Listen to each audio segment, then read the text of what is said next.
तुम्ही पाहत आहात MCN न्यूज मराठी। खामगाव तालुक्यातील पिंपळगाव राजा येथे 8 मार्च रोजी हिंदू संमेलनाचे आयोजन करण्यात आले होते। यावेळी राहुल निमावत यांनी हिंदुत्व जतन करण्यासाठी आपल्या सर्व 18 पगड जातींना संघटित होण्याचे आवाहन केले।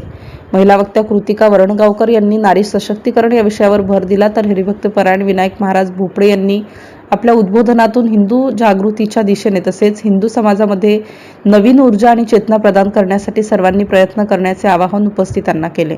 MCN न्यूज मराठीकरिता गजानन खंडारे, पिंपळगाव राजा।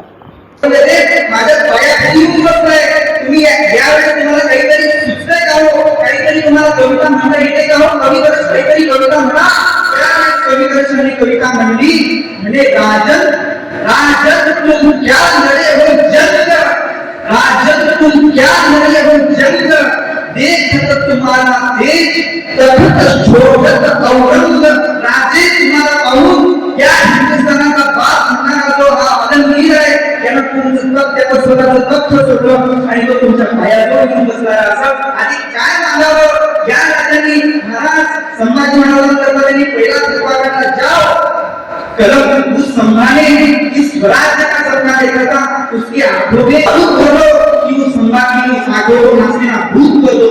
संभाजी महाराजांकडे दक्षिण यावं आणि त्यांच्याकडे पाहावं। विदुषी कपडे घातलेल्या संभाजी महाराज पुन्हा रक्ताला मागलेला राजा, ज्या राजांना कधीतरी घरात सोहळे बसले होते, ज्या राजांना कधीतरी मास घेऊनच्या हाताने निघाला होता, ज्या राजांना या महाराष्ट्रामध्ये या माती करता कितीतरी वेळा गळा दस्ता खाल्ल्या असतील, अशा राजांना महाराज वज्रस्तंभाला बांधलेलं होतं। त्या राजाला वज्रस्तंभाला पाहून आपल्या सरकारला तळभर वेदना व्हाव्या, त्यावेळेस छावा कादंबरी विजय सावंत साहेबांची, शिवाजी सावंत साहेबांची आम्ही वाचलो, त्यावेळेस आम्हाला कळलं शेवटचे 10 पानं डोळ्यातून अश्रू